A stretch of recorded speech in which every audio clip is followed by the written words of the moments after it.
Hi friends, welcome back to my channel. Friends, ಇವತ್ತೊಂದು ಉಪ್ಪಿನಕಾಯಿ ಹಾಕ್ತಾ ಇದ್ದೇನೆ. ಒಂದು ಆರ್ಡ್ರ್ ಬಂದಿದ್ದು 10 kg ಮಾವಿನಕಾಯಿ ಉಪ್ಪಿನಕಾಯಿ ಬೇಕು ಹೇಳಿ. ಹಾಗಾಗಿ ಇಲ್ಲಿ ನಾನು ಉಪ್ಪಿನಕಾಯಿಗೆ ರೆಡಿ ಮಾಡಿಕೊಳ್ತಾ ಇದ್ದೇನೆ. ಇದು ಇನ್ಸ್ಟಂಟಾಗಿ ಮಾಡೋದ್ರಿಂದ ಉಪ್ಪೆಲ್ಲ ಹಾಕಿ ನೆನೆಸಿಟ್ಕೊಳ್ಳೋದು ಆ ಥರ ಎಲ್ಲ ಏನಿಲ್ಲ. ದಿಢೀರಾಗಿ ಮಾಡುವಂತಹ ಉಪ್ಪಿನಕಾಯಿ. ಹೆಚ್ಚಾಗಿ ಇದು ಫಂಕ್ಷನ್ಗಳಲ್ಲೆಲ್ಲ ಯೂಸ್ ಮಾಡುವಂತಹ ಉಪ್ಪಿನಕಾಯಿ. ಅಂದರೆ ಇದು ತುಂಬ ದಿವಸಗಳೇನೇ ಇಡಲಿಕ್ಕಾಗಲ್ಲ. ಹೆಚ್ಚು ಕಮ್ಮಿ ಅಂದರೆ ಒಂದು 15 ದಿವಸ ಇಟ್ಕೋಬೋದು ಅಷ್ಟೇ. ಇದು ಇನ್ಸ್ಟಂಟಾಗಿ ಮಾಡೋದು ಹೇಳಿದರೆ ಇದು ಫಂಕ್ಷನಿಗೆ ಹೆಚ್ಚಾಗಿ ಯೂಸ್ ಮಾಡೋದ್ರಿಂದ ಇದನ್ನು ಇನ್ಸ್ಟಂಟಾಗಿ ಮಾಡ್ತಾ ಇದ್ದೇವೆ. ಮೊದಲು ನಾನಿಲ್ಲಿ ಮಾವಿನಕಾಯಿನೆಲ್ಲ ಈ ಥರ ಕಟ್ ಮಾಡಿಕೊಳ್ತಾ ಇದ್ದೇನೆ. ಇದೆಲ್ಲ ಕಟ್ ಮಾಡಿದ ನಂತರ ಇದು ಒಂದೇ ದಿನದಲ್ಲಿ ಆಗುವಂತಹ ಉಪ್ಪಿನಕಾಯಿ. ಅಂದರೆ ಬೆಳಗ್ಗೆ ಹಾಕಿ ಸಂಜೆ ಒಳಗೆ ರೆಡಿಯಾಗುತ್ತೆ. ಈಗ ಕಟ್ ಮಾಡಿ ಎಲ್ಲ ಆಯಿತು. ಮಾವಿನಕಾಯಿ ಈ ಥರ ಎಲ್ಲ ಪೀಸಸ್ ಎಲ್ಲ ರೆಡಿ ಆಯಿತು ನಮ್ಮ ಮಾವಿನಕಾಯಿ. ಈಗ ನೋಡಿ, ಇನ್ನು ಇದಕ್ಕೆ ಉಪ್ಪು ಹಾಕಿ ಒಂದು ಸ್ವಲ್ಪ, ಒಂದು ಜಾಸ್ತಿ ಇಲ್ಲ, ಒಂದು ಬೆಳಗ್ಗೆ ಹೊತ್ತಲ್ಲಿ ಹಾಕಿದರೆ ಅಂದರೆ ಇದು ನಮಗೆ ನೆಕ್ಸ್ಟ್ ಡೇ ಕೊಡಲಿಕ್ಕೆ ಇದ್ದದ್ದು. ಹಾಗಾಗಿ ಬೆಳಗ್ಗೆ ಹಾಕಿ ಇಟ್ಟು ಉಪ್ಪು, ಸಂಜೆ ಇದಕ್ಕೆ ಮಸಾಲ ರೆಡಿ ಮಾಡೋದೆ. ಇನ್ನು ಈ ಥರ ಎಲ್ಲ ಉಪ್ಪೆಲ್ಲ ಹಾಕಿ ಮಿಕ್ಸ್ ಮಾಡಿಕೊಳ್ತಾ ಇದ್ದೇನೆ. ನೀವು ಕೂಡ ಈ ಥರ ಉಪ್ಪಿನಕಾಯಿ ಹಾಕಿದ್ರೆ, ಅಂದರೆ ಆರ್ಡರ್ ಎಲ್ಲ ಬಂದರೆ, ದಿಢೀರಾಗಿ ಫಂಕ್ಷನ್ಗಳಿಗೆಲ್ಲ ಆರ್ಡರ್ ಬಂದರೆ ಈ ಥರ ಮಾಡಿಕೊಡ್ಬೋದು. ಒಳ್ಳೆ ಟೇಸ್ಟ್ ಕೂಡ ಆಗುತ್ತೆ, ತಿನ್ನಲಿಕ್ಕೆ ಕೂಡ ಟೇಸ್ಟಿಯಾಗಿರುತ್ತೆ. ಹೆಚ್ಚು ದಿನಗಳ ಕಾಲ ಇಡ್ಲಿಕ್ಕೆ ಆಗೋದಿಲ್ಲ ಅಂತ ಹೇಳಿ ಮಾತ್ರ ಫ್ರಿಜ್ಜಲ್ಲಿ ನೀವು ಸ್ಟೋರ್ ಮಾಡಿ ಇಟ್ಕೊಳ್ಳೋದಾದರೆ ಒಂದು 2 ಮಂತ್ಸ್ವರೆಗೆ ಇಟ್ಕೋಬೋದು. ಇಲ್ಲಿ ಮೆಣಸು, ಸಾಸಿವೆ, ಬೆಳ್ಳುಳ್ಳಿ ಎಲ್ಲ ಗ್ರೈಂಡ್ ಮಾಡಿ ನೆಕ್ಸ್ಟ್ ಇದಕ್ಕೆ ಮಸಾಲೆ ಹಾಕೋದೆ.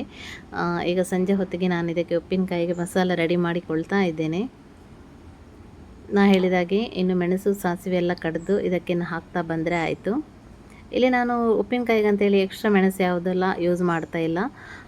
ಬರೀ ನಾರ್ಮಲಾಗಿ ನಾವು ಸಾರಿಗೆ ಯೂಸ್ ಮಾಡೋ ಮೆಣಸೇ ಯೂಸ್ ಮಾಡಿಕೊಂಡೆ. ಹಾಗೆ ಇಲ್ಲಿ ಮೆಣಸೆಲ್ಲ ಮಸಾಲೆ ರೆಡಿ ಆಗ್ತಾ ಇದ್ದ ಹಾಗೆ ಇಲ್ಲಿ ನನ್ನ ಒಗ್ಗರಣೆ ಕೂಡ ರೆಡಿ ಆಯಿತು. ಒಗ್ಗರಣೆ ಎಲ್ಲರಿಗೂ ಗೊತ್ತಿರುವ ಹಾಗೆ ಇದಕ್ಕೆ ಒಂದು ಸ್ಪೆಷಲ್ ಏನಂದರೆ, ಒಂದು 2 ಸ್ಪೂನ್ ಆಗುವಷ್ಟು ಜೀರಾ ಮೆಂತ್ಯ ಪೌಡರ್ ಹಾಕಿದ್ದೇನೆ ನಾನು ಅಷ್ಟೇ. ಇನ್ನು ಒಗ್ಗರಣೆ ಎಲ್ಲ ಹಾಕಿ ನಮ್ಮ ಕಡ್ದಿಟ್ಟಂಥ ಮಸಾಲೆ ಏನಿತ್ತು ನೋಡಿ, ಅದೆಲ್ಲ ಹಾಕಿ ಮಿಕ್ಸ್ ಮಾಡಿ ನಮ್ಮ ಉಪ್ಪಿನಕಾಯಿ ರೆಡಿ ಆಯಿತು. ಉಪ್ಪೆಲ್ಲ ಫಸ್ಟಿಗೆ ಹಾಕಿ ಇದರಿಂದ ನೆಕ್ಸ್ಟು ಬೇಕಾಗಿರಲಿಲ್ಲ ಉಪ್ಪು, ಎಲ್ಲ ಸರಿಯಾಗಿಯೇ ಇತ್ತು. ಇನ್ನು ಇದನ್ನೆಲ್ಲ ಒಳ್ಳೆ ಮಿಕ್ಸ್ ಮಾಡ್ತಾ ಬಂದರೆ ಆಯಿತು. ಈಗ ನೋಡಿ, ನಮ್ಮ ಇನ್ಸ್ಟಂಟ್ ಆಗಿರುವಂತಹ ಉಪ್ಪಿನಕಾಯಿ ಕೂಡ ರೆಡಿ ಆಯಿತು. ನೆಕ್ಸ್ಟ್ ಇಲ್ಲಿ ಒಂದು ಸ್ವಲ್ಪ ಬಾಟ್ಲಿಗೆ ತುಂಬಿಸ್ಕೊಳ್ತಾ ಇದ್ದೇನೆ, ಅಂದರೆ ಇದು ಬೇರೆ ಕೊಡಲಿಕ್ಕೆ. ಹಾಗಾಗಿ ಇದನ್ನೆಲ್ಲ ಒಂದು ಸ್ವಲ್ಪ ಬಾಟಲ್ಗೆ ಹಾಕ್ತಾ ಇದ್ದೇನೆ. ಇದೆಲ್ಲ ಅರ್ಧ kg ಬಾಟಲ್. ಇದಕ್ಕೆ ಈಗ ತುಂಬಿಸ್ತಾ ಇದ್ದೇನೆ ಉಪ್ಪಿನಕಾಯಿಯನ್ನು. ಇದು ಒಂದು ಬಾಟಲ್ ಫುಲ್ ಆಗುವಾಗ ಆಲ್ಮೋಸ್ಟ್ ಅರ್ಧ kg ಕರೆಕ್ಟಾಗಿ ಬರುತ್ತೆ ಮೆಜರು. ನೋಡಿದ್ರಲ್ಲ ಫ್ರೆಂಡ್ಸ್, ಇವತ್ತಿನ ರೆಸಿಪಿ ಏನಿರಲಿಲ್ಲ.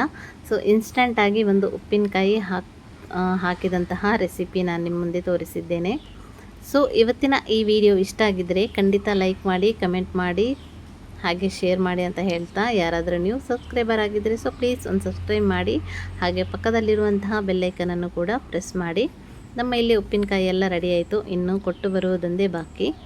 ಇದು ಬೇರೆ ಕಡೆ ಕೊಡಲಿಕ್ಕಿದ್ದಂತಹ ಉಪ್ಪಿನಕಾಯಿ. ಸೊ ಹಾಗಾಗಿ ಇದನ್ನು ಹಿಡ್ಕೊಂಡು ನಾನು ರೆಡಿಯಾದೆ. ನೋಡಿದ್ರಲ್ಲ ಫ್ರೆಂಡ್ಸ್, ಇವತ್ತಿನ ಸಣ್ಣ ವಿಡಿಯೋ ಇಷ್ಟ ಆದರೆ ಲೈಕ್ ಮಾಡಿ. ಹೊಸ ವಿಡಿಯೋ ಜೊತೆ ಇನ್ನೊಮ್ಮೆ ಸಿಗೋಣ. ಅಲ್ಲಿವರೆಗೆ ಥ್ಯಾಂಕ್ ಯು, ಬಾಯ್.